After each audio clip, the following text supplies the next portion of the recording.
Un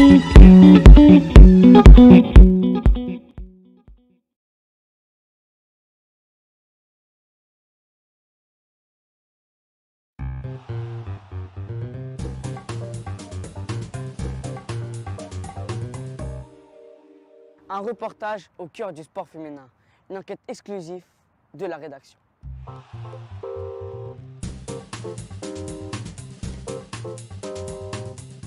Nous sommes allés à la rencontre des sportifs d'aujourd'hui pour recueillir leurs témoignages. Il y a encore beaucoup de clichés sur les femmes et le sport. Qu'en pensez-vous? On entend souvent dire que les femmes sont moins fortes que les hommes. Bah, c'est un peu vrai en fait. Et c'est compliqué. Par exemple, moi je trouve qu'on devrait faire des ballons spéciaux pour les femmes. Les normaux, ils sont hyper lourds. Le courage, la ténacité, l'endurance, il n'y a que les hommes qui ont ce genre de qualité. On voit des échauffements, c'est dur, on galère.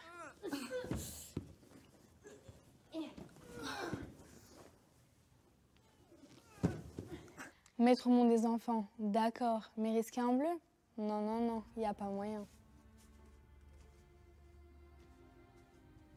Hoi, Sumidachi, Sensei, Rei, Hus. C'est vrai que le sport, c'est aussi des règles.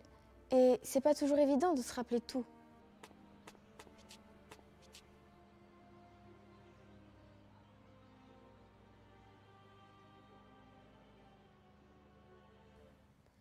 C'est très technique parfois.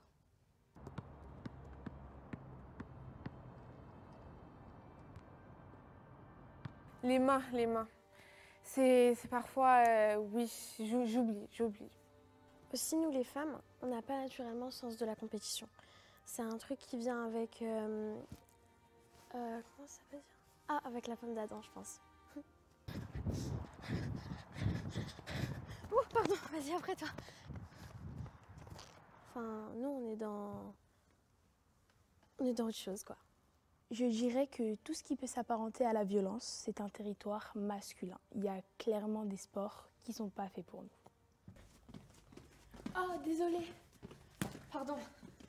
Oh, excuse-moi. Pardon, ça va? Oh, ça va? Les commentateurs sportifs ont bien noté d'ailleurs. On entend souvent des petites remarques pertinentes sur notre délicatesse. Comme ça, c'est pratique, ça nous rappelle qu'on est des femmes avant tout. Pourquoi on voit si peu de femmes dans le sport automobile, à votre avis? Ben, c'est normal, on ne sait pas démarrer déjà. Et c'est pour ça qu'on a moins d'accidents d'ailleurs. Dans toutes les situations, on n'oublie pas qu'on est des femmes, c'est-à-dire rester élégante. La beauté, c'est très important pour nous. On fait du sport, ok, mais on ne lâche rien.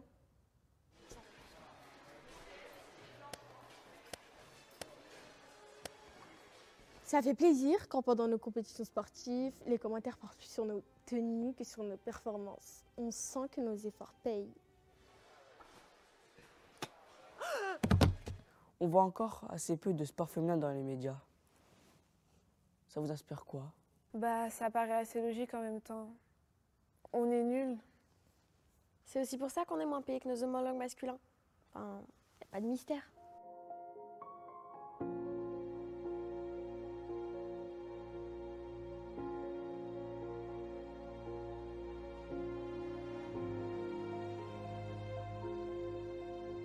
Je vous donne rendez-vous la semaine prochaine pour une nouvelle enquête. À bientôt, c'était J'en ai marre. Non, c'est nous qui en avons marre.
coins du paradis.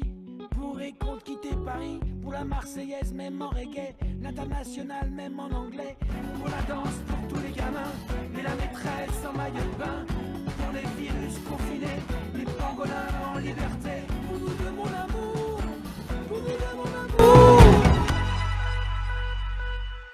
Bonsoir à toutes et à tous, bienvenue à la 6e soirée de l'éducation physique et sportive, des soirées qui seront organisées par le SNEP FSU. Alors ce soir, dans cette semaine pour le droit des femmes, on a choisi un thème qui résonne avec un certain nombre de questions qu'on se pose en éducation physique et sportive. Les filles se sous-estiment-elles en éducation physique et sportive? Alors les enseignants d'éducation physique et sportive ont quand même fait beaucoup évoluer leur pratique et les filles réussissent mieux. Pourtant, l'écart des notes continue de rester assez important et on va jusqu'à 2 points d'écart au bac dans certaines activités. Cette différence de niveau traduit-elle vraiment une différence de notes, traduit-elle vraiment une différence de niveau ou traduit-elle un regard différent qui est porté par les enseignants et les enseignantes? Malgré les visées d'égalité qui sont souvent affichées, notre institution et nos pratiques professionnelles ne véhiculent-elles pas encore de nombreux stéréotypes, des stéréotypes sexués qui empêchent les filles aujourd'hui de continuer à progresser? Quelles propositions pratiques pour y remédier? Une étude a montré récemment qu'à pratique égale, les filles se déclarent moins sportives que les garçons. Les filles se sous-estiment-elles à l'éducation physique et sportive? Alors, avec nous ce soir pour en parler, Ingrid Verscher, qui est maîtresse de conférence à Toulouse, Lucille Grèce, qui est professeure d'EPS dans l'académie je me confonds toujours, pas Dijon, mais Limoges. J'ai toujours un problème de géographie. Et Benoît Chézy, qui est professeur d'EPS dans l'académie de Dijon. Et on aura aussi Sonia Logemont, professeure d'EPS, aussi dans l'académie de Limoges. Alors, avant de lancer cette soirée, on a toujours une première partie qui est l'actualité de l'éducation physique, qu'on appelle l'actu de l'EPS. Alors, avec nous ce soir, Coralie Bénèche, qui est donc secrétaire nationale du SNEP. Alors, j'ai vu, Coralie, que vous avez lancé aujourd'hui, qui a été envoyée d'ailleurs à toute la profession, une pétition qui appelle les enseignants à la signer autour de l'idée on a besoin de développer l'éducation physique et sportive et une EPS dedans. Alors, est-ce que tu peux nous dire si vraiment c'est l'actu importante de l'éducation physique? Est-ce qu'il y a autre chose qui existe en ce moment? La parole est à toi, Coralie. La grande majorité des collègues et donc des élèves sont impactés par cette fermeture parce qu'ils bénéficient d'un enseignement de l'EPS réduit en termes de pratique physique. Ces derniers temps, on a quand même une multiplication des études pour montrer à quel point la pratique physique est importante et pour la santé physique et mentale des jeunes. Et même le gouvernement n'a eu de cesse de communiquer là-dessus. Donc, on ne comprend pas pourquoi à un moment donné, cette question-là ne se résout pas parce que le SNEP a des solutions à apporter aussi en termes de reprise de la pratique physique avec des mesures permettant en tout cas un certain nombre de distanciations, en tout cas des jauges qui permettraient de cette reprise. Nous, par cette fermeture en tout cas des installations, on redoute aussi beaucoup l'impact de la fermeture des piscines sur l'acquisition du savoir nager pour les élèves. Parce que ça fait maintenant 2 ans que cet enseignement-là n'a presque pas pu avoir lieu. Et pour certains, ça a été même complètement impossible.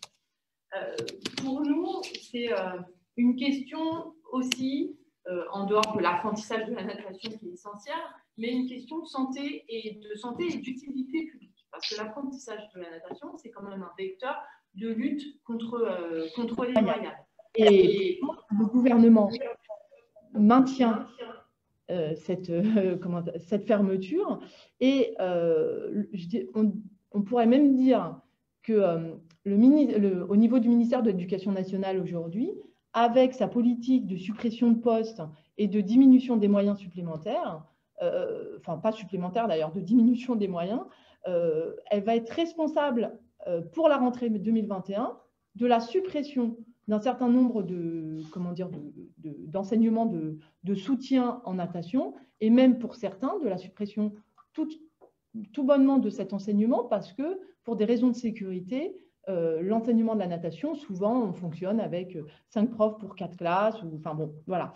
Donc, on est quand même inquiet là pour l'avenir, je dirais, immédiat, à court et moyen terme, pour l'enseignement de l'EPS, par les impacts que ça a, en tout cas la fermeture des installations sportives couvertes a sur nos élèves, sur leur apprentissage en EPS et sur les conditions physiques, mais aussi sur les conditions psychologiques, même si l'EPS ne se limite pas à ces dimensions, elles en font partie.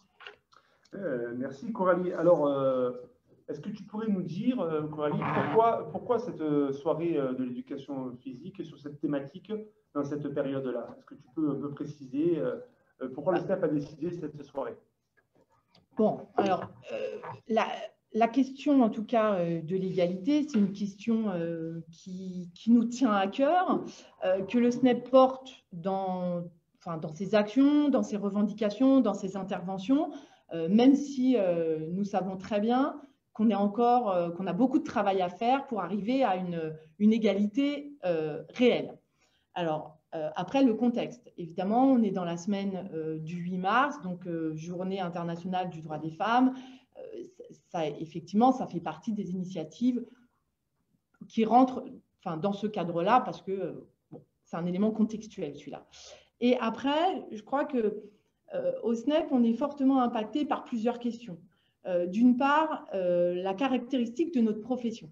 Notre profession, c'est actuellement 65% d'hommes et 35% de femmes qui sortent du CAPEPS. C'est-à-dire qu'on a une profession qui se masculinise beaucoup et donc ces questions d'égalité, elles nous interrogent quand même. Pourquoi aujourd'hui on en est là? D'autre part, tu l'as souligné aussi, les questions d'inégalité en EPS sont très prégnantes. Et le vécu des élèves filles aussi notamment, sur les questions, sur ce qui ressort des dires des élèves, ça nous interroge sur la façon dont nous, on enseigne l'éducation physique et sportive. Et puis, un dernier élément contextuel, je dirais, c'est qu'au mois de décembre a été signé au ministère de l'Éducation nationale un plan d'action sur l'égalité professionnelle. Ces plans d'action, ils vont se décliner en académie. Mais aujourd'hui, il faut quand même savoir que les femmes sont, alors je vais dire comme ça, même si c'est un peu caricatural, moins bien rémunérées que les hommes. Elles sont moins bien rémunérées tout simplement parce qu'elles prennent moins de missions ou de fonctions, ou parce qu'on leur en accorde moins aussi, et d'autre part, parce qu'elles sont souvent à temps partiel. Et donc, en faisant, par exemple, comme le gouvernement actuel, de la revalorisation par l'imposition d'HSA, on augmente encore plus ces inégalités salariales hommes-femmes. Et le dernier point, c'est les inégalités de carrière, puisque, par exemple, la loi de la transformation de la fonction publique qui retire des prérogatives aux commissions paritaires, alors qu'elles avaient quand même pour effet de réduire certaines de ces inégalités-là, en les supprimant, on renforce encore ces inégalités. Donc, tous ces éléments contextuels et aussi caractéristiques, sur les caractéristiques qu'on a données sur notre profession et sur l'éducation physique et sportive, font que cette soirée, nous avons prévu cette soirée. Merci Coralie. Alors pour continuer, Ingrid Verschoor, donc tu es maîtresse de conférences à l'Université de Toulouse et tu as réalisé de nombreux travaux en didactique sur la question de l'EPS et du genre. Alors le SNEP avait sollicité il y a quelque temps, maintenant, il y a plus d'1 an, un collectif de chercheuses en STAPS sur une étude sur l'orientation des lycéens et lycéennes. Et on a constaté, du moins on avait perçu que un certain nombre de filles, que les filles diminuaient en STAPS et que notre profession se masculinise. Alors, ma première question que j'aurais envie de te poser, c'est pourquoi les filles ne vont pas en STAPS? Bonsoir.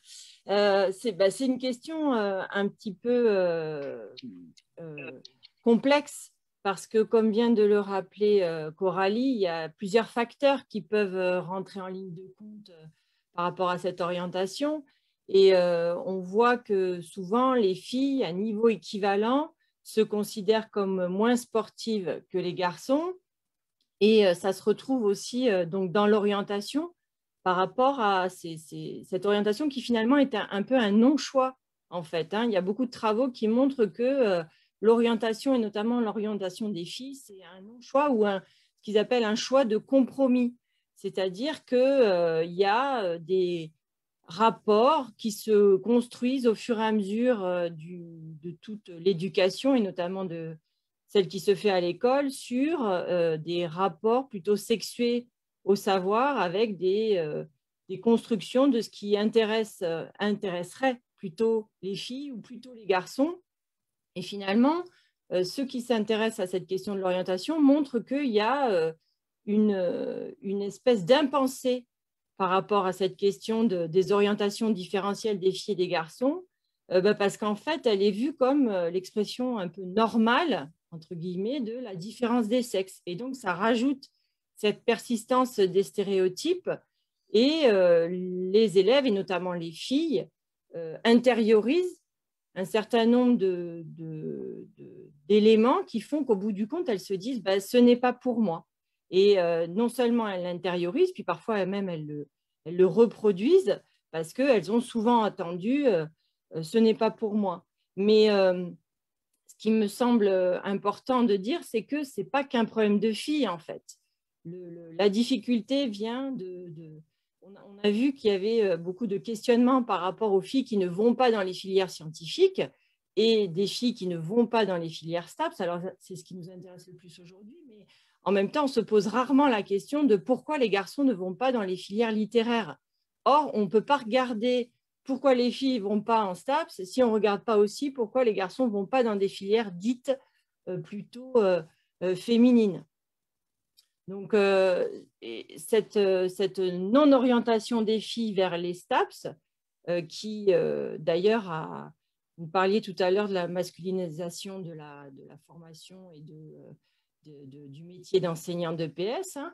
C'est vrai qu'il y a eu une vraie cassure depuis que le concours, il n'y a plus de concours réservés pour les filles et de concours réservés pour les garçons. Ça a beaucoup joué dans le manque de filles qui s'engageaient dans ces études. Donc, peut-être qu'on pourrait préciser quelque chose par rapport aussi à cette question des filles et des garçons, hein. Quand on parle des filles et des garçons, on parle bien du sexe, on pourrait dire de mâle-femelle, avec cette différence des sexes qui, du coup, pour monsieur et madame tout le monde, un peu diffère, entre guillemets, naturellement. Et donc, le sens commun laisse penser qu'il y a des façons de se comporter en tant que fille et des façons de se comporter en tant que garçon. Et c'est ce qu'on appelle ce système de genre, c'est-à-dire qu'il y a on ne peut regarder ce qui se passe du côté des filles que lorsqu'on regarde ce qui se passe du côté des garçons. Et tout est lié à des normes qui pèsent très fortement sur les filles et les garçons, et ce, dès le plus jeune âge. Donc, c'est vraiment, on entend beaucoup le sexe, le genre dans les médias, dans les discussions de tous les jours, mais il y a vraiment, il faut considérer le genre comme un rapport hiérarchique, comme un rapport de domination d'un sexe sur l'autre. Et ce rapport hiérarchique a une incidence sur les enfants, qu'ils soient filles ou garçons, et ce, dès le plus jeune âge. Donc, ce rapport a une importance forte dans toutes les sphères de la société, et notamment dans cette orientation dont on parlait tout à l'heure, qui, du coup, est en lien avec ce qui se passe en dehors de la société aussi. Merci. Bon, tu as déjà commencé à nous aider un peu à définir un certain nombre de termes et de concepts qu'on utilise très souvent. Alors, même si depuis ces 10 dernières années, on a quand même fait en sorte que cette question-là, faire en sorte, en tout cas, on pourrait dire que cette question n'est plus confidentielle et qu'elle est davantage partagée et discutée. Mais j'aimerais donc venir vraiment au cœur de la question de la soirée. Justement, je faisais référence tout à l'heure à l'étude qui a été réalisée en STAPS, qui sera bientôt disponible d'ailleurs dans une publication. Dans cette étude, il est fait référence qu'à niveau sportif équivalent, les filles se considèrent moins sportives que les garçons. Alors, moi, la question que j'ai envie de te poser, Ingrid, c'est de dire, mais finalement, comment on peut expliquer pourquoi ces filles se sous-estiment autant en éducation physique et sportive? Est-ce que tu peux nous apporter un certain nombre d'éléments un peu pour nous aider à comprendre? Je peux toujours essayer. En fait, pour essayer de comprendre pourquoi les filles se sous-estiment en EPS, en fait, il faut vraiment prendre en compte de manière plus large la manière dont ce système de genre, ce ce système de domination influence les manières de se comporter des individus au quotidien notamment à l'école. Et ce système de genre, il a vraiment il est incorporé, il est enchâssé dans les interactions de la vie de tous les jours et ça conduit le plus souvent à invisibiliser les inégalités qui sont construites en fait. Et sous couvert de la différence naturelle, en fait, ça produit des inégalités et ces inégalités sont parfois, puisqu'on est en EPS et qu'il y a la question du corps, elles sont parfois invisibilisées. On entend beaucoup, oui, mais c'est normal, c'est un garçon, oui, c'est normal, c'est une fille. Mais en fait, il y a plein de processus qui conduisent à ça. Quand on regarde au quotidien la répartition, par exemple, des élèves filles et des élèves garçons dans les cours de récré, je ne vous apprends rien, les garçons sont plutôt au centre de la cour et puis les filles sont sur les bords.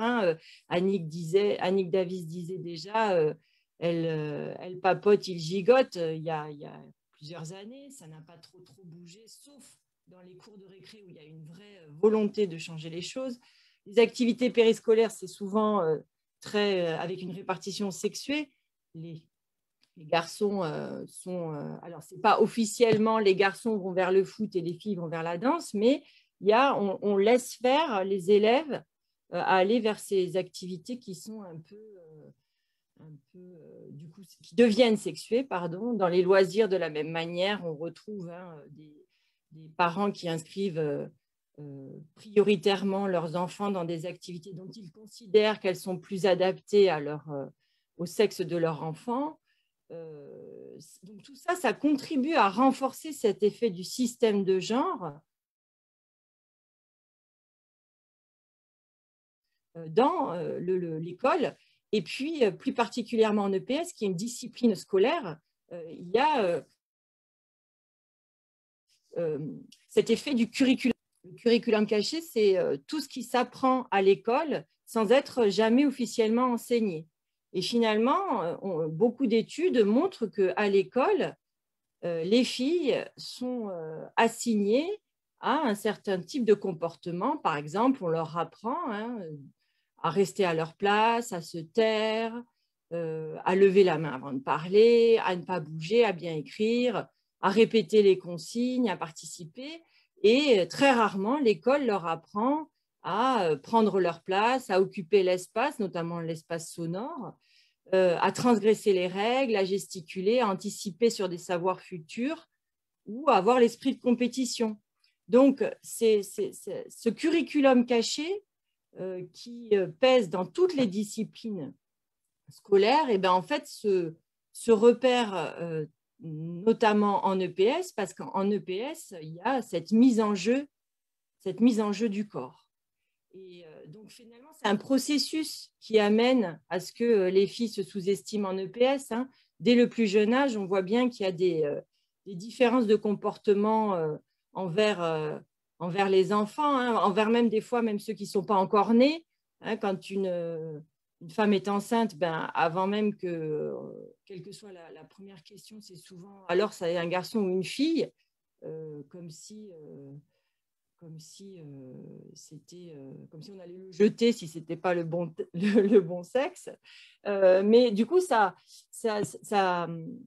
emmène les parents à se projeter par rapport justement au sexe du bébé. Et par exemple, des chercheurs montrent que en fait, le problème du coup reste inscrit à la racine, c'est-à-dire même si il y a des lois qui visent à lutter contre les préjugés, il y a des métiers qui ont beaucoup été investis par les femmes, il y a des des règles de grammaire qui ont un petit peu évolué. En tout cas, quand un enfant naît, si c'est une fille, on l'habille en rose et puis on l'appelle ma petite puce. Et si c'est un garçon, on lui met du bleu et on l'appelle mon grand. Donc finalement, dès le plus jeune âge, les enfants vont se comporter, vont être incités à se comporter de telle ou telle manière, même si cette incitation est le plus souvent implicite. Alors, je peux peut-être parler de quelques travaux qui ont été faits en sciences d'éducation, hein, mais qui montrent que dès la petite enfance, il y a des travaux qui ont démarré sur même les crèches et puis l'école maternelle, par exemple, hein, qui montrent que dans la gestion des émotions, il y a des différences. On est beaucoup plus sur les interactions verbales avec des garçons et on interrompt les filles le plus souvent. Pour évoquer les émotions, on le fait de façon plus fréquente avec les filles, alors que les émotions les plus tolérées chez les garçons, c'est souvent la colère. On peut regarder aussi au niveau des vêtements. Hein, l'accent est mis souvent sur le côté esthétique du côté des filles qui sont encouragées à être élégantes, à plaire, alors que du côté des garçons, c'est souvent des vêtements qui facilitent l'autonomie, l'agilité, le confort. Lorsqu'on met tout le temps des jupes aux filles, ça peut entraver certains mouvements et il faut faire attention à ce qu'elles ne soient pas salies. Et puis, il y a cette question des couleurs hein, qui joue aussi beaucoup. Beaucoup de travaux aussi montrent la question des jeux et des jouets, avec des jouets qui sont plutôt ouverts vers l'extérieur, avec des manipulations, des liens avec le monde physique pour les garçons, alors que pour les filles, c'est souvent limité en nombre et puis réduit au champ des activités plutôt domestiques et moins de construction, moins d'utilisation des cubes et voire de l'escalade. Ça se retrouve aussi dans la littérature, hein, la littérature jeunesse. Alors, il y a eu des évolutions chez certaines maisons d'édition, mais beaucoup de personnages masculins sont représentés sur les couvertures. Du coup, il y a beaucoup de reproductions de stéréotypes, hein, donc des images caricaturales qui sont présentées avec les filles plutôt à l'intérieur, les garçons à l'extérieur, les espaces privés pour les filles, les espaces publics pour les garçons, plutôt des éléments passifs pour les filles alors que très actifs pour les garçons. Et d'ailleurs, ça se retrouve au niveau de la motricité. Les petites filles sont moins stimulées, moins encouragées dans les activités collectives et on fait plus attention à leur apparence. Et donc, ça se retrouve dès le début par rapport à la motricité et par rapport au sport, du coup. Alors, je te propose que justement, cette question, on l'aborde un peu plus tard là, dans le déroulé de la soirée. Alors, avant de te reposer une autre question, Ingrid, j'aurais aimé donner la parole au groupe Égalité du SNEP FSU. Avec nous ce soir, il y a deux représentants, donc il y a Lucille Grèce et Benoît Chézy. D'ailleurs, j'encourage les participants et participantes, on est nombreux ce soir, hein. On est 450 personnes entre Facebook et en ligne. Donc merci à toutes et à tous. Je vous encourage à rejoindre ce groupe-là. Vous pouvez envoyer un mail à Lucille qui laissera son mail dans le chat pour travailler et réfléchir un peu à ces questions-là au sein du SNEP. Et je vous encourage aussi d'ailleurs à partager largement sur Facebook notre soirée en mettant un petit commentaire, en la rediffusant, parce que ça permet quand même d'élargir l'audience et l'écoute de nos soirées. Alors, Lucille, par rapport à tout ce que vient de développer Ingrid, votre groupe, vous avez travaillé aussi autour de cette question-là. Est-ce que vous partagez ce constat qu'effectivement les filles se sous-estiment en éducation physique et sportive? Est-ce que vous avez quelques éléments complémentaires explicatifs de cette situation? Alors, tout d'abord, bonsoir à toutes et à tous. On remercie l'organisation de cette soirée et en particulier le fait de nous avoir donné la parole aussi avec un collectif de chercheuses, de professeurs de PS pour avoir le panel le plus large possible. Alors nous, c'est vrai qu'au niveau du SNEP, on a un groupe égalité qui est constitué à parité avec des femmes et des hommes. Et donc, sur cette question-là, on s'inscrit dans le sens de ce qu'a développé Ingrid dans le cadre de ses recherches. Et on a On a, pour répondre favorablement à la question que oui, effectivement, les filles se sous-estiment en EPS, on repart du modèle sportif. C'est-à-dire que l'enseignement de l'EPS et les pratiques qui y sont associées renvoient à l'imaginaire collectif et de manière réelle au monde du sport. Le modèle sportif, à plusieurs égards, est très excluant pour les femmes. Donc, quand les élèves arrivent en EPS, ils sont déjà très imprégnés de ce modèle et par conséquent, les filles ont tendance à se dévaloriser puisque c'est un milieu, le monde du sport, dans lequel elles ont moins facilement accès que les hommes.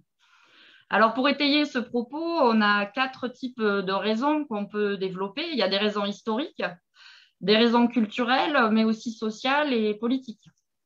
Au niveau historique, quand le sport est apparu tel qu'on le connaît à la fin du 19e, il a été créé par des hommes et pour les hommes, et les femmes n'avaient pas leur place, n'avaient pas accès à la pratique sportive, à l'exception de quelques pionnières issues de milieux très bourgeois et très favorisés dans un certain type de pratique, mais avec des finalités qui n'étaient que très peu compétitives. Les premières pratiques féminines ont commencé à se développer pendant la Première Guerre mondiale et puis ont trouvé un essor un peu plus conséquent, notamment sur le mode compétitif dans les années 60.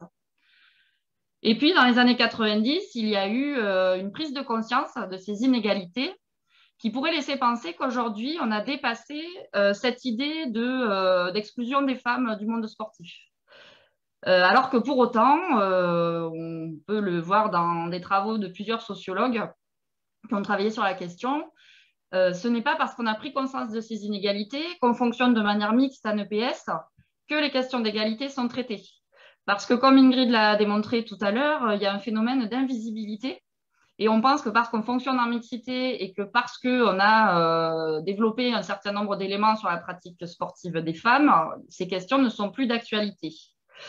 Alors, j'en réfère aux travaux de Catherine Louveau qui montrent bien qu'y compris actuellement, les femmes sont tolérées dans la pratique sportive à partir du moment où elles s'inscrivent dans des pratiques hygiénistes, de santé, d'entretien, qui correspondent à une certaine image que veut leur faire porter la société.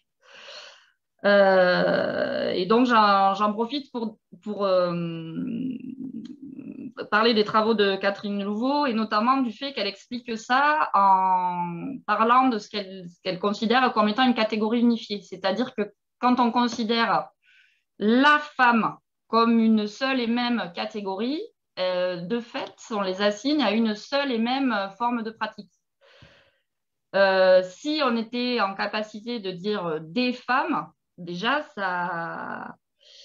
ça élargirait le type de modèle possible. Les différences, comme l'a dit Ingrid, ont été naturalisées. Nous, on ne conteste pas qu'il y ait des différences biologiques entre les sexes. C'est la définition qu'a fait également Ingrid sur la différence entre le sexe et le genre. Le sexe est bien une différence biologique entre les deux sexes. Le genre est une construction sociale. Mais on a tendance à faire passer des caractéristiques ou des qualités assignées aux filles et aux garçons comme étant des qualités naturelles et à les hiérarchiser. C'est-à-dire les qualités assignées aux garçons sont plus valorisées, en particulier dans le monde sportif, que celles dévolues aux filles. Alors, à titre d'exemple, on a trouvé Ingrid parlait des jouets tout à l'heure, les vêtements pour enfants, pour bébés. Alors, une marque très connue a développé donc des t-shirts bleus pour les filles et bleus pour les garçons, pardon, et roses pour les filles, et les a assortis de qualificatifs. Donc, sur les t-shirts des garçons, il était indiqué les qualificatifs suivants: courageux, fort, robuste, vaillant, habile, déterminé et cool.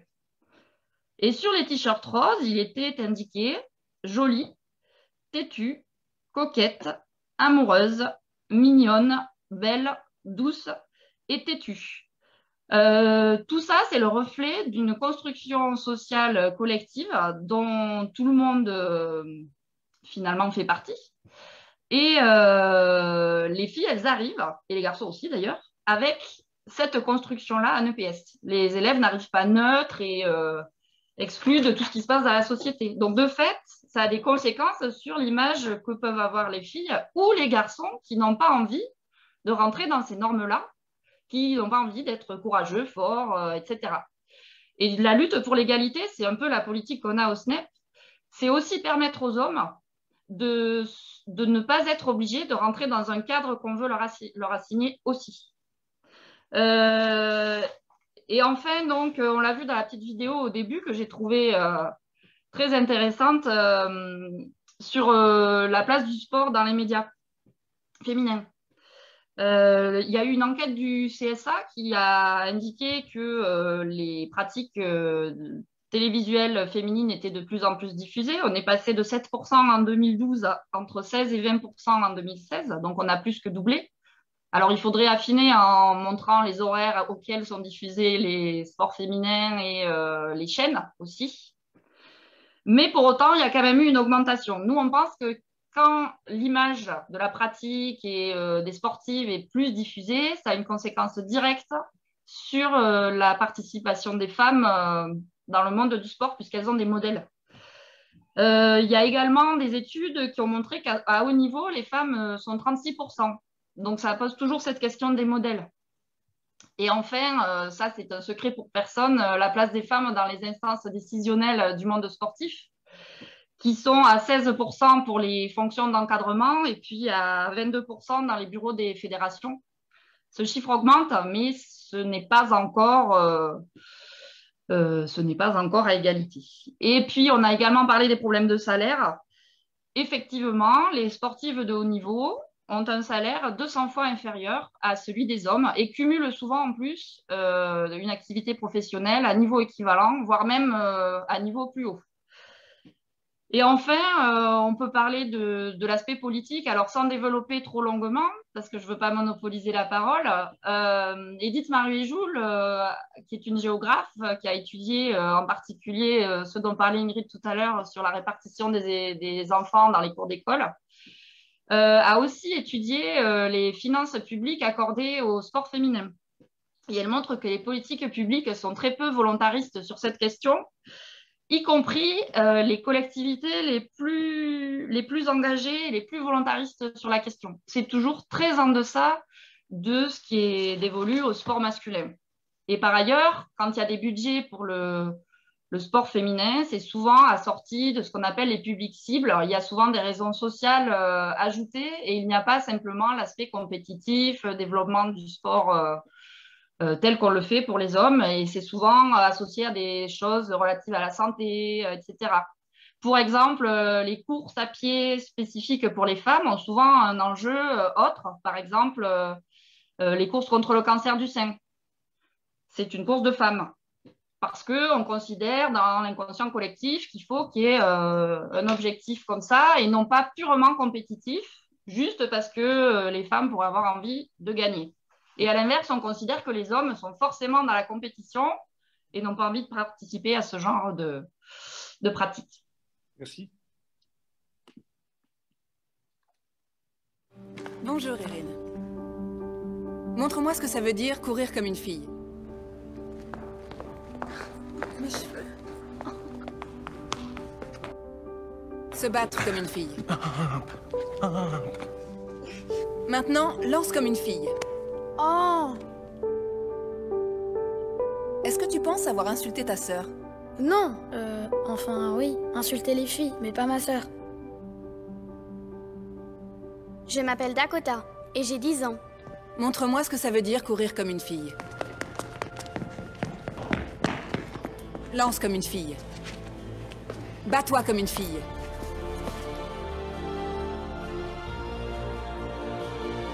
Qu'est-ce que ça veut dire pour toi, courir comme une fille? Ça veut dire courir le plus vite que tu peux.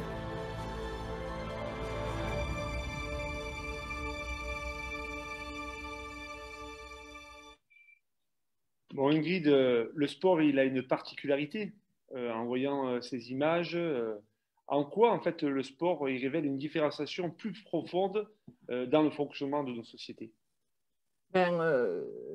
Lucille en a déjà un petit peu parlé, mais effectivement, le fait qu'en EPS et en sport, il y ait la mise en jeu du corps, en fait, du coup, dans l'imaginaire, ces différences physiques et physiologiques, il y en a, restent dans les représentations comme des choses un petit peu figées, et du coup, on naturalise ces différences. Et d'ailleurs, on en reparlera peut-être après, mais pour des élèves de même niveau, souvent, les élèves filles sont traités en tant que filles et pas en tant que filles fortes, par exemple, ou qu'élèves fortes. Donc, en fait, on rabat ces inégalités sur des différences physiques. Et donc, du coup, il y a des différences de construction des rapports au corps et donc des rapports au sport entre les filles et les garçons. Et on peut ajouter aussi que même si le sport est plutôt quelque chose de masculin, on valorise ce modèle sportif masculin. Les activités physiques et sportives qui sont proposées ne sont pas neutres non plus. Et donc, les élèves, les enfants apprennent des choses au fur et à mesure dans leur rencontre avec ces différentes activités physiques et sportives qui portent aussi des connotations plutôt sexuées. Donc, il y a le PS peut être à la fois, du coup c'est paradoxal, à la fois un conservatoire un petit peu des différences sexuées, mais du coup elle peut être aussi un laboratoire de l'égalité, parce qu'on voit que finalement de nombreuses études montrent que il y a plus de différences souvent intrasexes que intersexes. Par exemple, en ce qui concerne le sport de haut niveau, lorsqu'on va au musée du CIO à Lausanne, on voit les différentes photos des sportives de haut niveau et des sportifs de haut niveau. Entre les sportives, on voit bien les différences qu'il peut y avoir entre des très grandes, des toutes petites, des plutôt costauds, et de la même manière pour les sportifs. Donc, il n'y a pas aucun chercheur, enfin en tout cas à ma connaissance, n'a trouvé de gènes qui seraient liés, de gènes de croissance qui seraient liés au sexe, mais il y a une construction sociale qui se fait autour de cette question liée au corps. Et on peut voir ça, je ne sais pas si vous l'avez déjà fait, mais lorsqu'on demande aux élèves de lancer ou de taper avec leurs mauvaises mains ou avec leurs mauvais pieds, eh bien, et on l'a testé avec des élèves de différents niveaux, de différentes catégories d'âge, en fait, les performances sont identiques. Donc, finalement, on rabat cette question sur la nature, alors que c'est peut-être sûrement plutôt quelque chose qui est en lien avec l'entraînement, me semble-t-il. Enfin, me semble-t-il. Beaucoup de travaux montrent ça. Je ne suis pas toute seule, évidemment. Merci. Lucie, j'ai envie de te poser un peu la même question. Karine Guérandel avait publié un ouvrage qui s'appelait « Le sport fait mal », avec l'idée notamment, mais pas que, il y a plusieurs ouvrages là-dessus, que le sport est un lieu de domination masculine. Pourtant, le SNEP, il considère qu'il doit être, comme les arts, un objet d'étude de notre discipline. Alors, je me disais que justement, dans la préparation, c'était pour votre groupe un enjeu d'égalité. Est-ce que tu peux revenir un petit peu sur cette idée-là ? Oui, alors peut-être que c'est le moment de préciser la définition et la vision de l'égalité que porte le SNEP, qui s'inscrit, si ce n'est en faux, mais en tout cas pas dans la même ligne que celle que peut porter l'institution. Je m'en réfère aux travaux de Cécile Autogali, qui a travaillé sur les notions d'équité, égalité, équivalence. Alors, sans développer dans le détail, elle considère que l'institution porte ce qu'on appelle l'équité comme étant une définition de l'égalité. L'équité, c'est plus communément appelé l'égalité des chances. Et dans le système éducatif, ça vise à compenser des différences supposées naturelles entre les femmes et les hommes. L'équité, elle viserait donc à donner les mêmes chances à tous en offrant des compensations aux différences et en rééquilibrant les chances de réussite. C'est le cas, par exemple, sur les notes en EPS au bac, lorsque dans les commissions d'harmonisation, on remonte artificiellement les notes des filles pour compenser ce déficit et cet écart dont tu parlais, Bruno, en introduction, qui demeure malgré tout, mais on les compense artificiellement. C'est-à-dire que l'équité, finalement, n'a pas une ambition d'égalité, mais simplement un rattrapage du retard, mais pas la volonté de le supprimer, ce retard. Pour le SNEP, si on va sur ce versant d'équité, c'est comme si l'école renonçait à faire acquérir des savoirs et qu'elle s'adaptait aux élèves et non pas qu'elle essayait de les transformer. Par exemple, quand on lit les rapports annuels en EPS aux examens et qu'il est indiqué que les activités relevant de la CP4, alors pour les non-initiés, la CP4, c'est les sports collectifs et d'opposition, sont favorables aux garçons et majoritairement défavorables aux filles. Soit, il est recommandé par l'institution, donc, aux équipes pédagogiques doivent s'engager dans une réflexion afin de proposer une offre véritablement ouverte, permettant à tous les publics d'être en réussite. Ça veut dire qu'on doit adapter son offre au public et non pas aller vers une culture commune émancipatrice de toutes les inégalités, mais en particulier de celle-là, puisque c'est ce dont il est question aujourd'hui. Pour le SNEP, l'égalité, c'est, j'ai envie de dire, plus ambitieux, dans le sens où c'est bien entendu de ne pas nier les différences biologiques, dont on a parlé tout à l'heure, les différences de sexe, mais par contre, aller vers la fin des rapports de domination femmes-hommes dans l'ensemble de la société. Et pour nous, l'école est un lieu privilégié pour aller dans ce sens-là. Et le premier frein à lever, c'est de se dire que bien qu'on soit formé, bien qu'on fonctionne en mixité, bien qu'on réfléchisse à ces questions, on continue à reproduire des stéréotypes de genre et qu'en plus, c'est encouragé par l'institution. Voilà, pour l'instant. C'est vrai que c'est un paradoxe. Hein. On conçoit l'école comme un lieu d'émancipation et à vous écouter, on entend qu'on est en train de reproduire un certain nombre de stéréotypes de genre. Alors, et en plus, le plus souvent, dans les travaux qu'on peut lire, ça se produit à l'insu des enseignants et des enseignantes qui pensent en fait souvent développer des pratiques plutôt progressistes, qui déconstruisent ces questions-là et qui ont tendance au contraire à les reproduire. Alors, Ingrid, dans un article que tu as écrit avec Claire Desbarres, tu fais référence à une situation où il y a 3 attaquants, un défenseur, bon, tu pourras un peu préciser, qui sont placés sur la ligne des 9 mètres, et l'enseignant va faire des retours tactiques auprès des élèves, avec une différenciation entre les filles et les garçons. Les filles leur disent de s'écarter, les garçons leur donner plutôt des aspects tactiques, de la jouer vite, de pénétrer, etc. Alors, moi, j'ai envie de te dire, quand même, est-ce que tu exagères pas un peu en mettant ça essentiellement relié à des questions de genre? Est-ce que finalement, l'enseignant n'est pas tout simplement en train de différencier sa pédagogie à partir d'une différenciation de l'analyse du niveau de jeu? Donc, je sais que je suis un peu provocateur en te disant ça, mais quand même, je me dis, est-ce que tu ne pousses pas un peu le bouchon en voulant regarder systématiquement toutes les situations à travers le prisme de l'égalité, alors que c'est peut-être simplement un prisme de niveau? Ben, par rapport à cette recherche dont tu parles, hein, du travail de Claire Desbarres, en fait, non, ce n'est pas du tout anecdotique. Hein, et certes, pour regarder les situations en EPS, je chausse ce qu'on appelle les lunettes du genre, mais ces lunettes, elles permettent de voir des choses qui ne sont pas a priori tout de suite, comment on peut dire, qu'on ne perçoit pas tout de suite, parce qu'effectivement, on pourrait se dire, ah bah oui, mais là, ils exagèrent, cette analyse quand même, elle est un peu difficile pour le prof. Or, en fait, ce n'est pas du tout anecdotique cet extrait, c'est vraiment la compilation en fait, de tous les résultats de recherche qu'on a pu mener en didactique qui montrent que ça se passe plutôt souvent comme ça. On a fait des recherches avec des enseignants et des enseignantes parce qu'on aurait pu peut-être penser que les enseignantes d'EPS seraient peut-être un petit peu moins sexistes que certains enseignants. Or, la plupart des enseignantes d'EPS sont des enseignantes qu'on appelle atypiques et donc du coup, c'est peut-être encore pire, si j'ose dire, parce qu'elles ne se reconnaissent pas dans leurs élèves filles ordinaires. Donc, il y a autant les enseignants que les enseignantes qui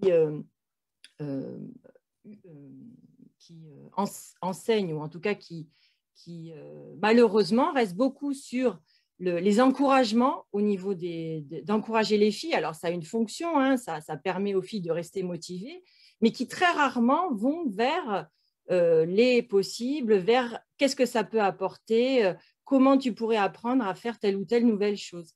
Et du coup, d'ailleurs, dans l'exemple cité, les élèves sont de même niveau, en fait. Mais même lorsque les élèves sont identifiés de même niveau, eh bien, en fait, la plupart du temps, les filles sont manipulées par l'enseignant qui vraiment s'approche d'elles et puis prennent leurs bras et leur font vivre un espèce de geste technique. Elles deviennent un peu des marionnettes, alors que pour les garçons, la plupart du temps, on démontre tel ou tel geste un peu de plus loin, et puis où on leur donne des pistes pour plus tard. Il faudrait que tu arrives à faire ce geste-là parce que pour plus tard, ça te sera utile, et notamment d'un point de vue tactique. Donc, ces recherches, notamment en didactique, hein, il y a d'autres recherches dans d'autres champs qui montrent ça, mais voilà, elles montrent que quel que soit le sexe de l'enseignant, le sexe des élèves, la connotation plus ou moins sexuée des APSA et les différents niveaux de classe, ben, il y a à peu près les mêmes constats qui peuvent être mis en évidence. Alors, merci Ingrid.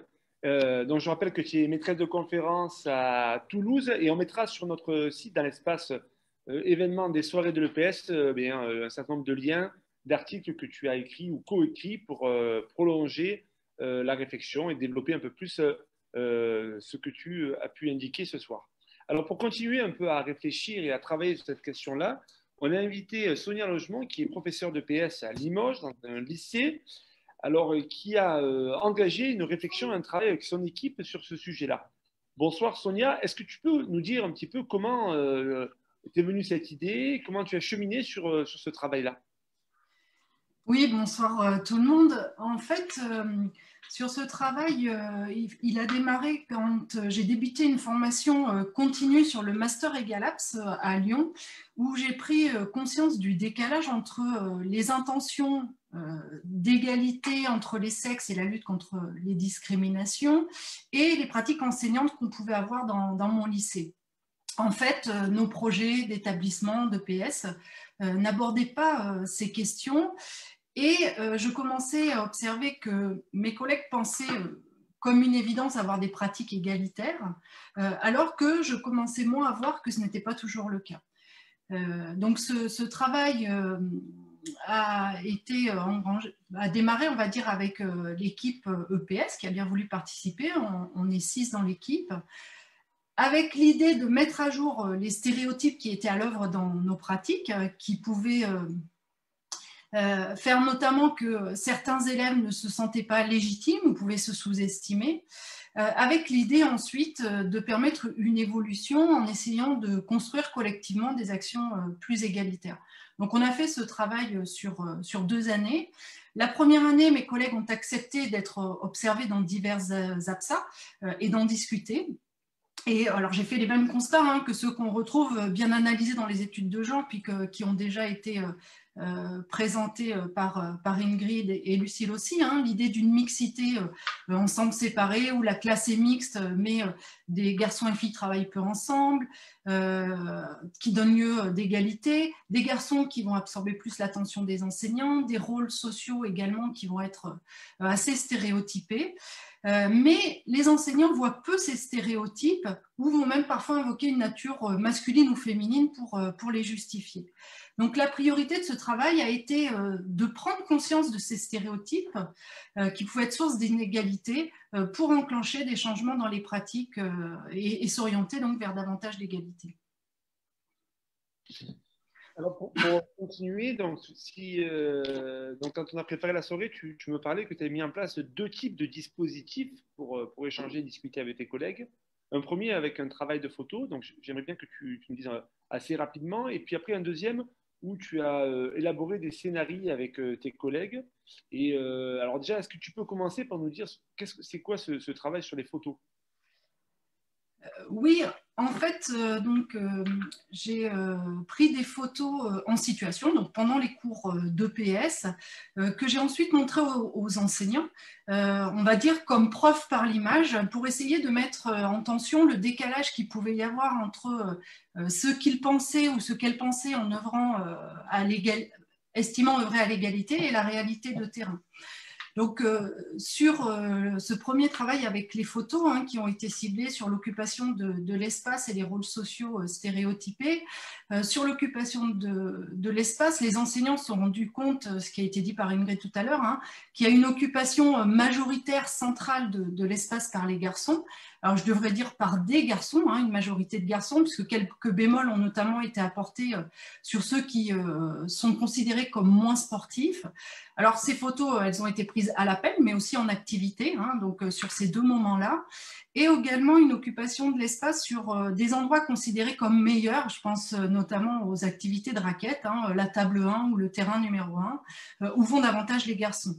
À cela, les enseignants ont également ajouté, alors que ça apparaissait pas sur les photos, mais qui se rendaient compte que les garçons prenaient aussi plus de place dans leurs interventions que les filles, soit en sollicitant l'enseignant, soit par leurs paroles ou en chahutant, etc.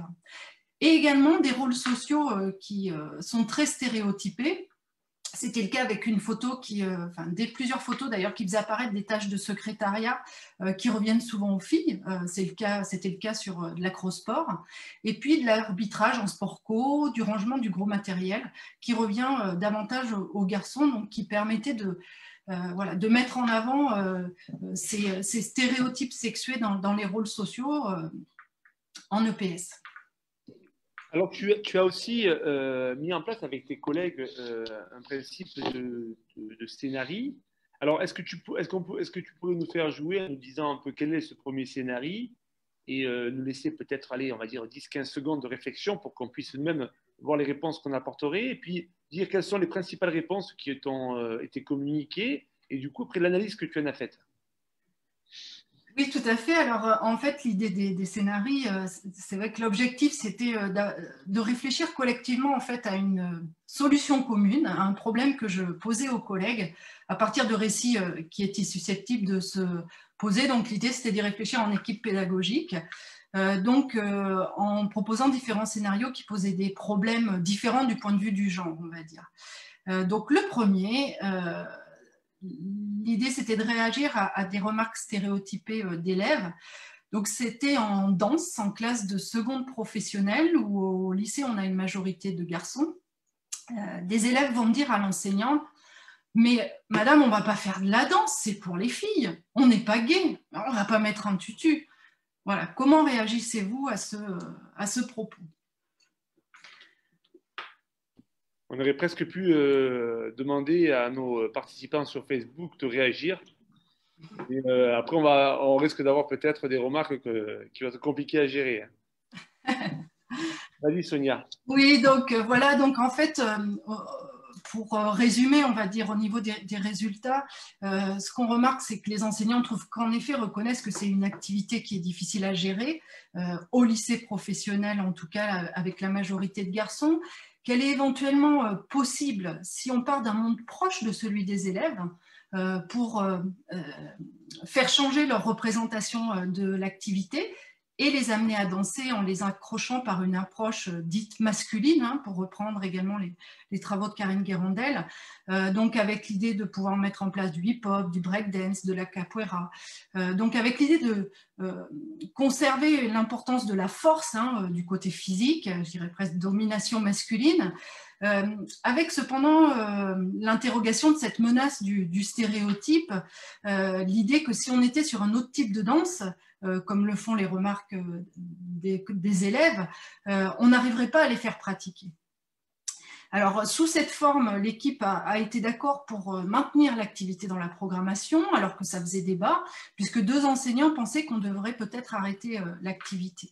Alors, en termes d'analyse, on voit là que il y a l'intérêt de continuer à programmer la danse pour faire accéder les élèves à une culture commune, mais l'idée d'entrer par masculin afin d'encourager l'investissement des garçons, va interroger notamment une collègue dans l'équipe sur la participation à la construction de la différence. Car finalement, avec cette approche-là, on va maintenir l'idée d'une danse pour les filles et pour les homosexuels, si on reprend ce que présentait le scénario, et finalement une danse qui, elle, aurait plus de poids, plus de légitimité pour les garçons en maintenant une hétéronormativité des danses. Donc on voit qu'il y a une difficulté, hein, à la fois avec l'idée de mettre en place des stratégies de rapprochement entre les élèves et la danse, mais on va dire sans jeu de mots, sans avoir à faire le grand écart non plus. Donc finalement, on maintient l'activité. Dans les discussions, ce qui est apparu quand même avec cette prise de conscience, c'est que si on a du temps ou si on se donne du temps, on pourrait peut-être essayer aussi de s'en éloigner pour aller sur d'autres formes de pratiques de danse. Alors, tu as aussi travaillé sur le tennis de table et d'ailleurs tu as écrit un article là, pour le prochain contre-pied qui sortira donc, au mois d'avril. J'en profite pour faire un petit peu de pub. Sur tennis de table, tous attaquent avec un point d'interrogation.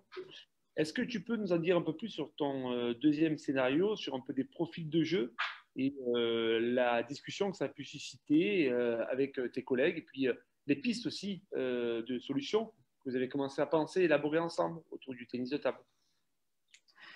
Alors, en fait, sur le deuxième scénario, donc c'était l'idée d'analyser plus les choix didactiques, pédagogiques des enseignants. Le scénario était le suivant. En première, en évaluation diagnostique, pour gagner des points, des garçons cherchent à marquer en jouant fort et des filles jouent en régularité sans chercher la rupture. Comment tenez-vous compte dans votre cycle? En termes de résultats, les enseignants ont fait apparaître que c'était des comportements qu'ils estimaient assez classiques chez les élèves filles et garçons observés en situation, avec l'idée qu'ils ont ajouté qu'en jouant fort, les garçons faisaient beaucoup de fautes, souvent en tout cas.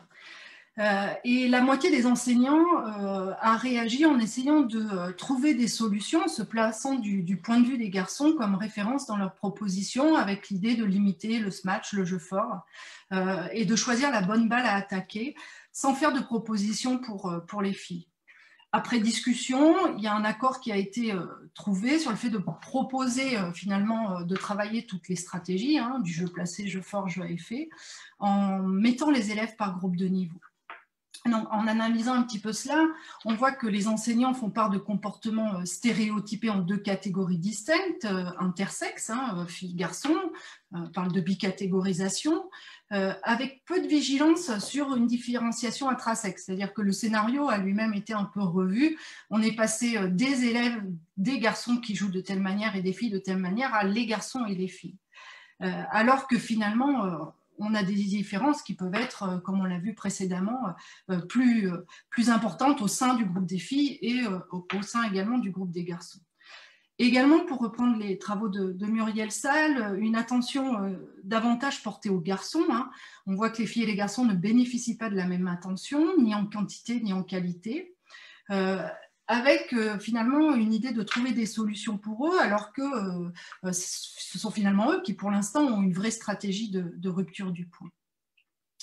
Et l'idée suivante, c'est un travail par groupe de niveau qui met d'accord l'équipe, hein, avec l'idée de traitement différencié qui semble a priori une stratégie adaptée, hein, pour faire face aux caractéristiques des élèves, mais en même temps, pas d'interrogation sur la gestion de la mixité, qui semble pourtant évidente pour tout le monde en mettant les élèves par niveau, alors qu'en y réfléchissant, on se rend bien compte qu'elle aboutit souvent à une mixité ensemble séparés, hein, avec d'un côté les garçons et de l'autre côté les filles, tout en étant dans le même espace. Donc finalement, l'idée d'une mixité qui serait plutôt un outil qu'un état de fait. C'est vrai que ce soit toi, Sonia, mais aussi Lucille et Ingrid, vous avez beaucoup insisté sur la nécessaire prise de conscience des enseignants, déjà pour commencer à œuvrer et travailler pour la déconstruction de ces stéréotypes, et puis on va dire œuvrer aux questions d'égalité. Mais avec ton équipe, vous avez aussi construit un certain nombre de propositions pour travailler sur ce sujet-là avec vos élèves. Est-ce que tu pourrais ce soir là, partager avec nous un certain nombre de pistes pour travailler autour de ces questions-là? Oui, tout à fait. Alors, c'est vrai que l'objectif prioritaire à travers ces scénarios et photos, c'était la prise de conscience de l'existence de ces stéréotypes genrés et de leurs effets qui sont en effet, je pense, vraiment une étape indispensable pour pouvoir participer à leur destruction et à déconstruction, pardon, et avoir une vigilance sur le lien que ces stéréotypes entretiennent avec les inégalités. Même si ça peut être déstabilisant, on va dire, dans un premier temps, hein, comme ça a déjà été dit, puisqu'on a tous plus ou moins vécu une socialisation, on a appris à être conforme aux normes sexuelles attendues. Donc l'idée de mettre, pour reprendre l'expression, des lunettes de genre pour aller vers plus d'égalité, finalement, c'était l'idée de se construire collectivement dans notre projet EPS une feuille de route, on va dire, de l'égalité, qui est bien sûr évolutive, avec l'idée dans un premier temps d'être sur vraiment une lecture de l'activité des élèves, sur cette vigilance sur les stéréotypes qui naturalisent et qui hiérarchisent. Donc la première idée, ça a été d'allonger les cycles pour se donner du temps pour devenir compétent. Alors passer de 7 à 10 séances par exemple en tennis de table au moins sur 2 niveaux. Hein. En seconde, on était sur 4 cycles, on a basculé sur 3 cycles. Alors pas comme une recette miracle, hein, mais avec l'idée d'une lecture, d'une socialisation, on peut dire sportive différenciée entre les sexes, qu'on peut essayer de combler dans la mesure du possible pour aider les élèves à devenir compétents et compétentes. Et puis avec l'idée de partir des représentations des élèves, comme on a vu avec la danse, mais avec l'idée, pour reprendre l'expression de Rochex, de travailler aussi à en partir, qui va se construire et qui donc va demander du temps. La deuxième idée, c'est de s'orienter vers des formes de pratique qui soient mixtes, mais un peu plus réfléchies, avec en ligne de mire 2 choses. Tout d'abord, la question à se poser, c'est est-ce que les contenus sont plus favorables à un groupe de sexe ou non ? Et puis l'idée également d'agir, mais aussi d'interagir ensemble, donc avoir une réflexion sur ces modalités d'interaction entre les élèves, en permettant... Si on prend un exemple, hein, pour travailler sur un thème commun à toutes, si on reprend l'idée du jeu fort en tennis de table, l'idée de regrouper des élèves de niveaux un peu différents, alors sans qu'il y ait une disparité de compétences qui soit trop importante non plus, mais avec l'idée que chacun peut apprendre à l'autre dans des situations qui vont être à la fois de coopération et d'opposition. Si par exemple l'enseignant compose des duos, des trios par une mixité réfléchie, alors mixité réfléchie, l'idée c'est de faire travailler des élèves qui ne travaillent pas ensemble habituellement, hein, sur les groupes de niveau par exemple, qui ne sont pas non plus à exclure, mais de mettre ensemble des garçons et des filles, mais aussi des garçons avec des garçons sportifs, moins sportifs, filles-filles de la même manière, avec des groupes qui bien sûr peuvent être évolutifs. Si on travaille sur l'idée d'une dimension coopérative, par exemple à 3, un élève va distribuer les balles, un va jouer et un va conseiller. Sur le jeu fort, si on se rend compte qu'un élève fait beaucoup de fautes parce qu'il frappe tout le temps, l'élève qui coopère va pouvoir distribuer des balles, alors au panier de balles, pourquoi pas dans un premier temps, pour avoir une quantité de balles importante, hein, variée en hauteur, et l'attaquant devra choisir la bonne balle à attaquer. Si un autre élève ne frappe pas du tout la balle, c'est peut-être une question d'orientation des appuis. On peut alors mettre un système de cordes, pourquoi pas au sol, perpendiculaire à la table, avec un tiers sur le côté droit où l'élève ne doit pas mettre les pieds pour pouvoir décaler ses appuis. Et puis l'élève qui fait travailler envoie des balles hautes à attaquer dans cet espace. Et avec une autre corde, pourquoi pas, au fond, qui permettra de voir si la balle est aussi frappée, si elle est accélérée. Et en opposition, puisque certains élèves qui jouent fort, eux, sont que sur l'idée d'opposition, on les fait travailler aussi, bien sûr, en coopération, et sur l'idée d'opposition pour des élèves qui ne seraient pas dans cette logique-là, On peut, à partir d'un contrat individuel, créer un contrat individuel au sein d'un contrat de groupe, avec un système, pourquoi pas, de ronde italienne, comme cela se fait à l'UNSS, hein, dans les rencontres, à 3 contre 3, avec des oppositions de niveau équilibré, où le score de chacun compte, et si on marque, par exemple, 3 fois en jouant force, cela va ramener X points de plus à l'équipe. Donc l'idée, c'est de faire travailler, montrer aux élèves qu'ils peuvent travailler et progresser ensemble, en alternant différents rôles. Donc c'était un exemple. Les autres idées qui nous... suite à ce travail, qui ont été reconnues, c'est l'idée d'utiliser des supports qui permettent aussi de déconstruire des stéréotypes de genre, avec l'idée d'impliquer les élèves en tant qu'actrices, acteurs, pour observer ces stéréotypes. Donc de les sensibiliser à cette question. On a pris appui, donc, pour rester sur le tennis de table, sur l'idée d'une affiche qui a été de promotion de la pratique du tennis de table par la fédération, qui, je ne sais pas si on peut voir l'affiche, je pense que ça a été fait au moment où on a demandé aux fédés de mettre en place des plans de féminisation. Donc quand on voit l'exemple de l'affiche, hein, elle est naturalisante, elle met en avant, on parlait tout à l'heure, hein, et c'était le cas, la femme qui doit être belle en toutes circonstances, même pour pratiquer, en robe et talons, avec la mise en avant finalement d'un stéréotype qui est associé à une norme une forme de norme féminine, a priori dans lesquelles les femmes doivent se reconnaître parce qu'elles sont censées représenter, avec l'assignation à un corps qui est désirable, qui aboutit, à mon sens, à du sexisme. Et finalement, on voit juste au fond de cette affiche une ombre qui fait apparaître la joueuse en tenue sportive. Et finalement, si on enlève la balle et la raquette, on ne sait même plus de quoi parle l'affiche. Donc voilà, donc ça c'est un travail un appui sur ce travail-là qui peut être fait avec les élèves. Après, parmi les autres idées, l'idée également d'utiliser des tournures inclusives dans les propos, dire aux élèves, avez-vous toutes et tous vos raquettes, pour l'idée de prendre en compte tout le monde. Alors ça on peut être l'utiliser à toutes les phrases, mais voilà, que chaque élève puisse se sentir concerné par ce qui est dit.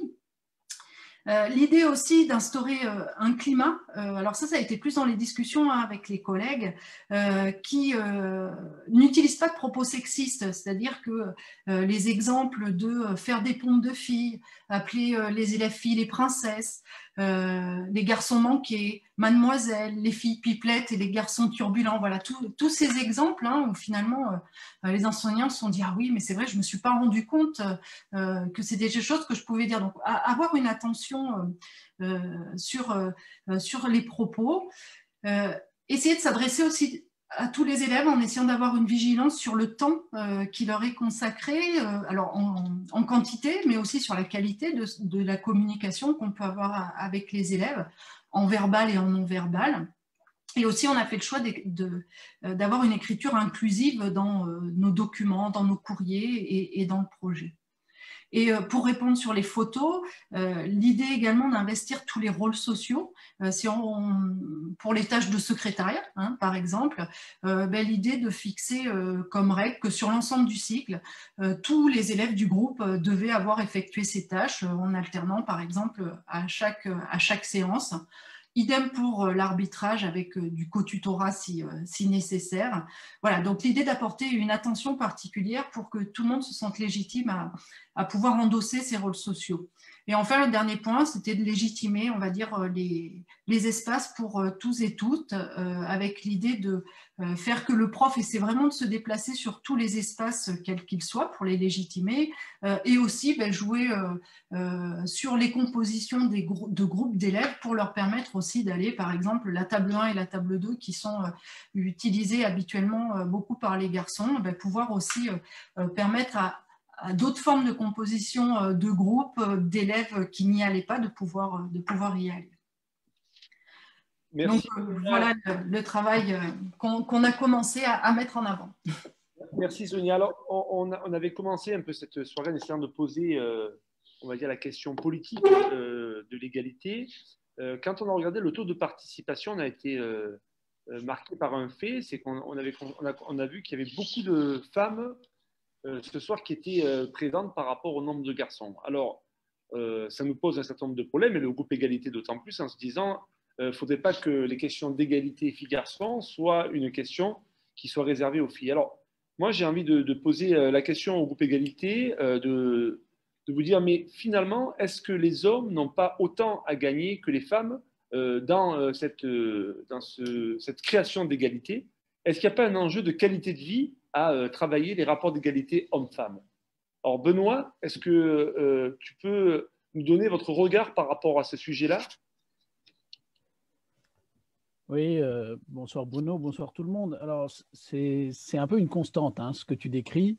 Et ce qu'on a constaté, c'est quand on traite des questions d'égalité, que ce soit d'égalité professionnelle ou d'égalité filles-garçons d'ailleurs, dans les établissements scolaires, dans les rectorats, au ministère, mais également dans les syndicats, eh ben, l'effectif des personnes se sentant concernées par la question se réduit très fortement et se féminise très fortement.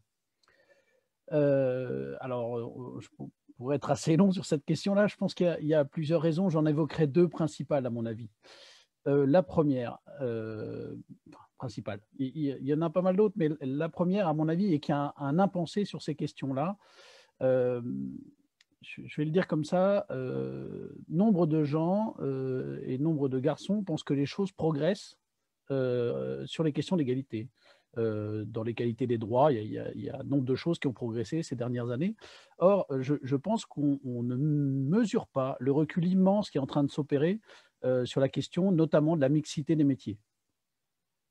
Aujourd'hui, il faut que tout le monde prenne bien la mesure de cette question-là. Le métier d'infirmier, infirmière scolaire, le métier de professeur des écoles, le métier de CPE, le métier d'AESH sont des métiers qui deviennent exclusivement féminins. Et le métier d'enseignant de PS, ce que décrivaient Lucille et Ingrid tout à l'heure, a une tendance à se masculiniser beaucoup.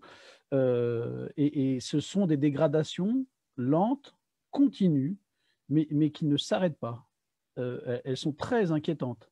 Ça veut dire que, je vais le dire comme ça, aujourd'hui, on ne dirait plus à une fille ou à un garçon ne fait pas ce métier parce qu'il est réservé aux filles ou parce qu'il est réservé aux garçons. Ça n'existe pas dans le débat public, ça n'existe plus, et c'est heureux.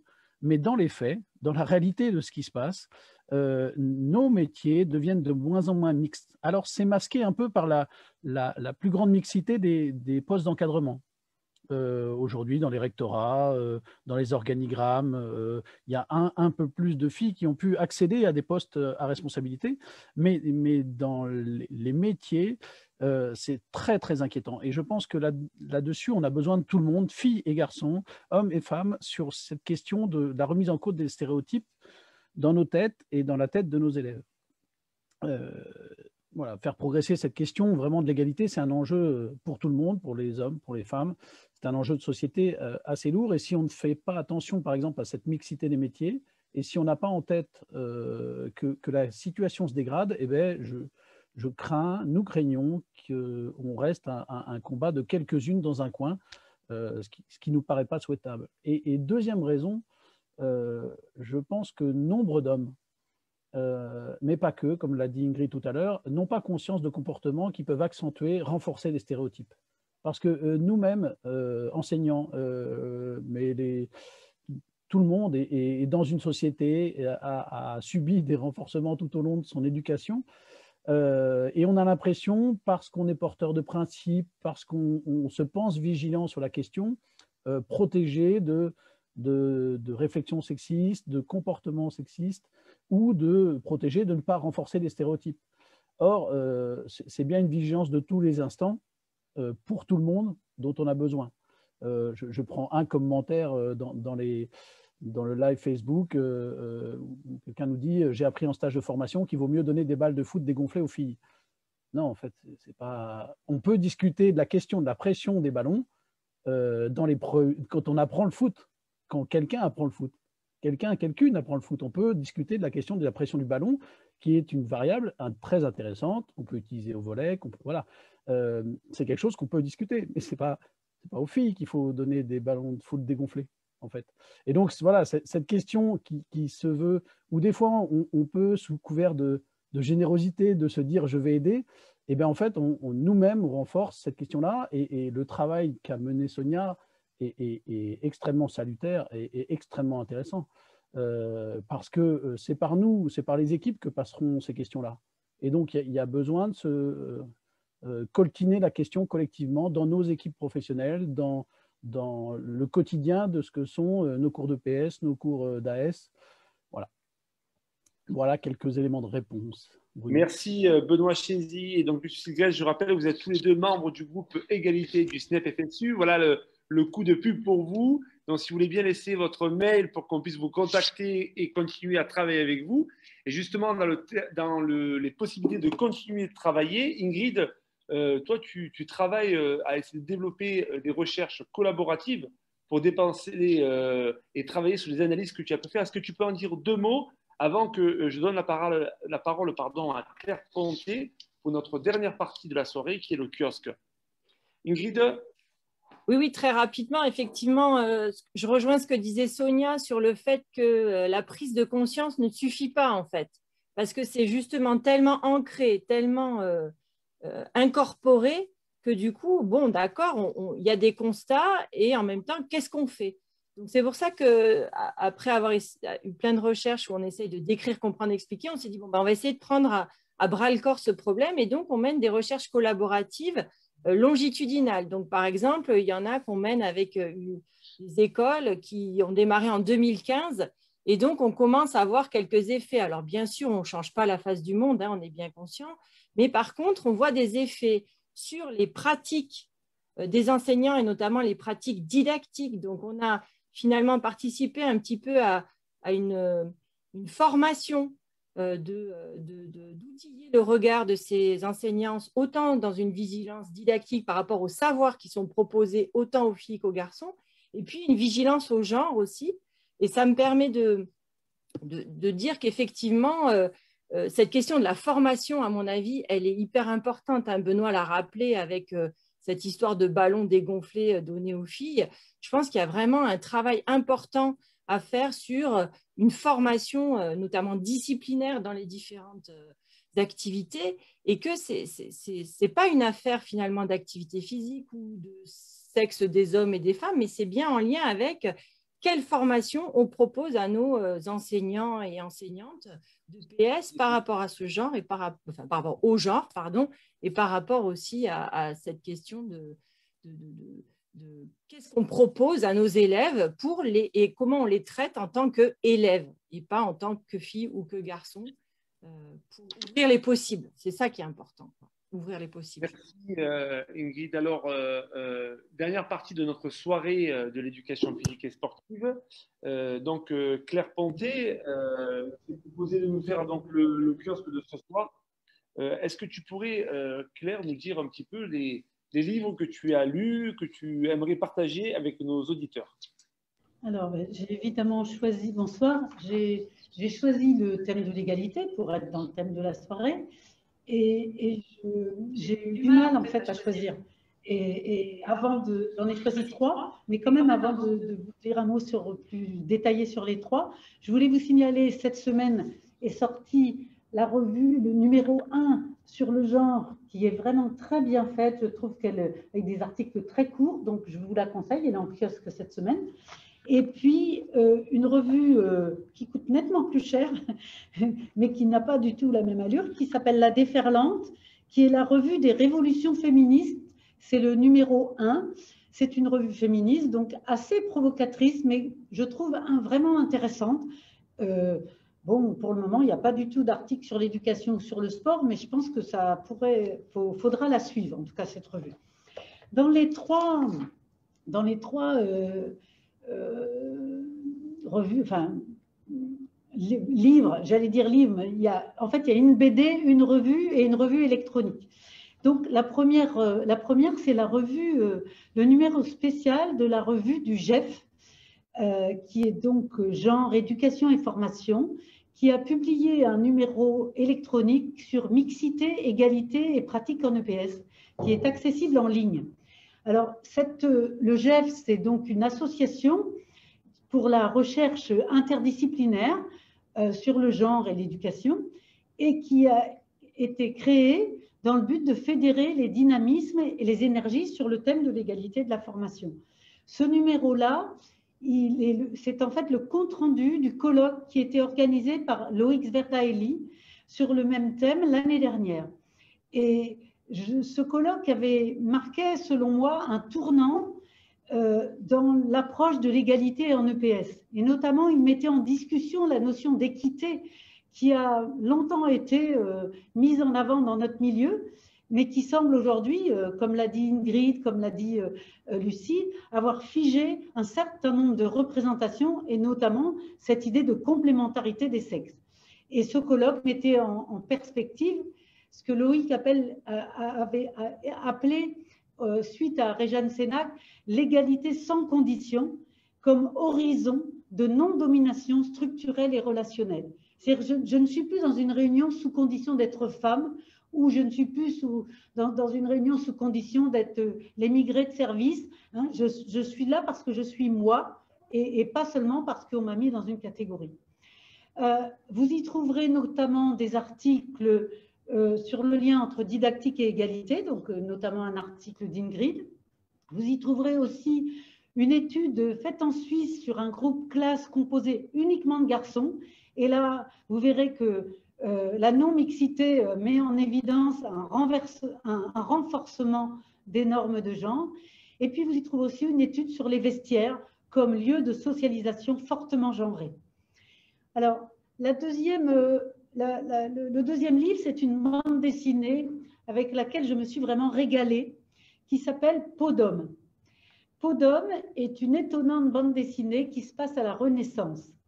Elle met en scène une jeune femme qui n'est pas du tout, mais pas du tout ravie d'épouser un homme qu'elle ne connaît pas. Mais grâce à un secret de famille, elle va revêtir une peau d'homme qui va lui permettre de visiter incognito le monde de son futur mari. Alors, le scénario pourrait apparaître complètement farfelu.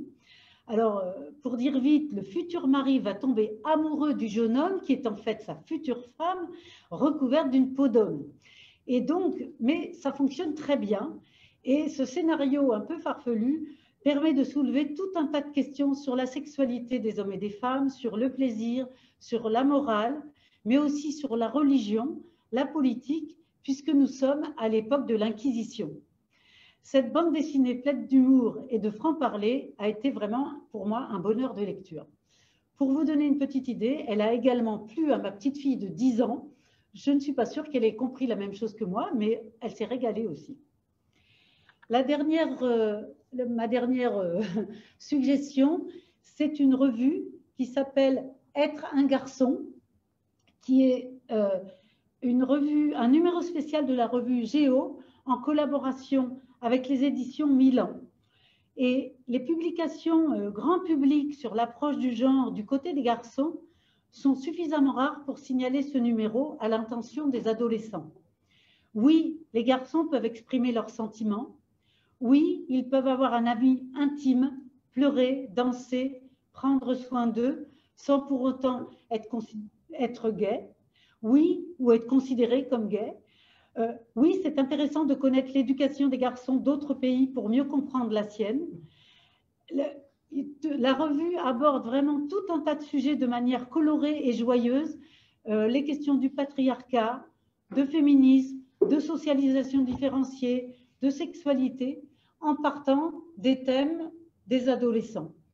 Et la bande de mecs, les modèles machos, le rapport aux études, au collège, les injonctions à la virilité, les nouveaux pères, l'amour, etc. Cette revue conclut qu'il y a 1000 façons, 1000 manières d'être un garçon. Donc moi, je conseille à tous les profs d'avoir ce numéro-là dans un TDI, notamment au collège. Pourquoi pas au lycée. Voilà.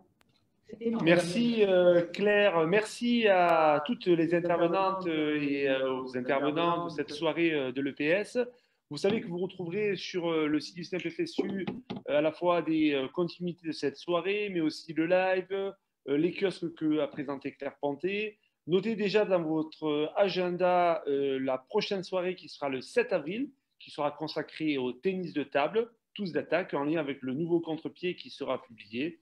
Voilà, je vous souhaite à toutes et à tous une bonne soirée et vive l'égalité. Oui.